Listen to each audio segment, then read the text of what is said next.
Comenzaré preguntándome, ¿qué pasa cuando un derecho fundamental colisiona con otro derecho fundamental? Y la satisfacción de uno implica necesariamente la afectación del otro. Por ejemplo, el derecho a la protesta de Juana colisiona con el derecho a la libertad de tránsito de Chana. ¿Qué derecho debe prevalecer? Pues tenemos que encontrar una jerarquía para saber cuál es primero, cuál tiene un rango mayor.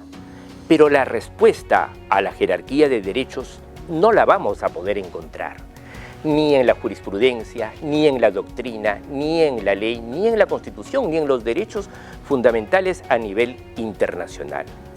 Entonces nos encontramos ante un auténtico dilema.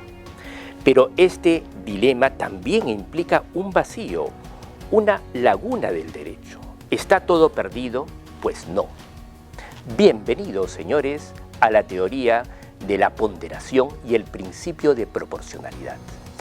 Esta teoría de la ponderación nos puede salvar el asunto de la siguiente manera.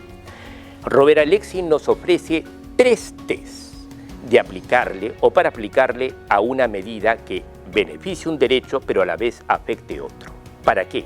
Para que esa afectación sea proporcional con los derechos humanos, en lugar de ser arbitraria e irracional. Veamos el siguiente ejemplo. El toque de queda en pandemia, primera ola, de 8 de la noche a 8 de la mañana. Pues pasémosles el primer test. Este primer test es el de idoneidad y responde a la siguiente pregunta. ¿En qué grado es útil, pues, el toque de queda para satisfacer el derecho a la salud de los más vulnerables, por ejemplo, de los ancianos? La respuesta es que satisface o protege en grado alto. Bien, inmediatamente concluimos que hemos superado el test de idoneidad y pasamos al test de necesidad. Este test de necesidad va a responder a la siguiente pregunta.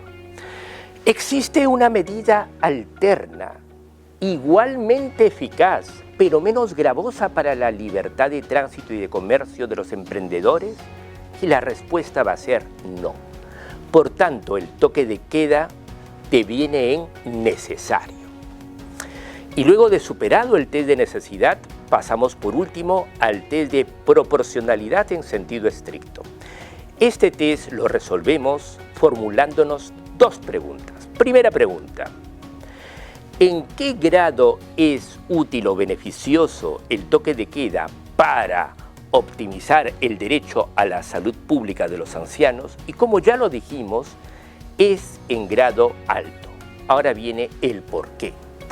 Porque sencillamente conjura el toque de queda e impide que se produzca un daño irreparable, cual el de perder la vida.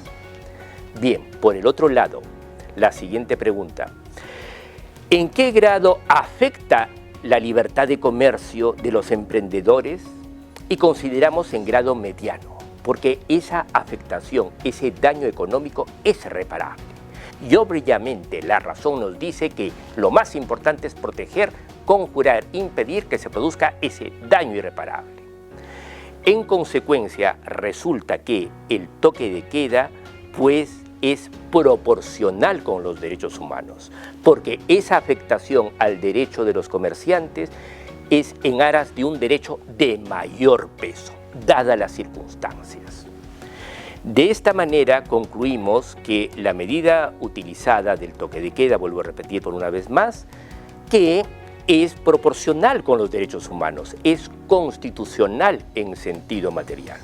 Como vemos, cuando se enfrentan estos 2 derechos y no hay una forma de decidir cuál tiene mayor jerarquía, al recurrir al método de la ponderación y al analizar las circunstancias con la información que disponíamos en esos momentos, pues resultó que efectivamente el toque de queda era una medida ponderada, era una medida racional, era la mejor salida a ese dilema. Y de esta manera podemos aplicar la ponderación a cualquier otra medida, sea legislativa o sea judicial, para analizar esta proporcionalidad y determinar qué derecho fundamental, según las circunstancias, tendría mayor peso. Bueno, espero que estos datos les haya servido para enfrentar los famosos dilemas jurídicos. Muchas gracias.